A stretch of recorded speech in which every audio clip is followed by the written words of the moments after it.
Assalomu alaykum azizim. Xullas kanalimizga xush kelibsiz. Kanalimizga mehmon bo'lsangiz like bosing va albatta bitta podelitsiya va podpiskalar bosib qo'ying. Gold bugun urushdi. Gold man только что hozir jangi tugadi. Afsus Gold uchun bu mavsum birinchi o'yini juda mag'lubiyatli bo'ldi, lekin u qaytadi. Kuchli bo'lib qaytadi. Hamma podeskada bo'lsin. Ves O'zbekiston uni qanday udarlikligini bilasizlar. Hammaga omad yor bo'lsin. Do'stlarim, akalarim, Gold bu.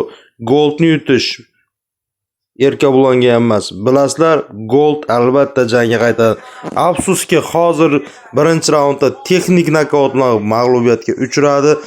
Buni o'ziga yarasha sabablari bor. Do'stlar, kanalimizni kuzatib boring. Eng yaxshi ma'lumotlar sizlar uchun berib boramiz. Barchangizga omad yor bo'lsin. Kattadan katta rahmat aytamiz. Bugun jang Gold uchun, Shahzod uchun yaxshi kechmadi.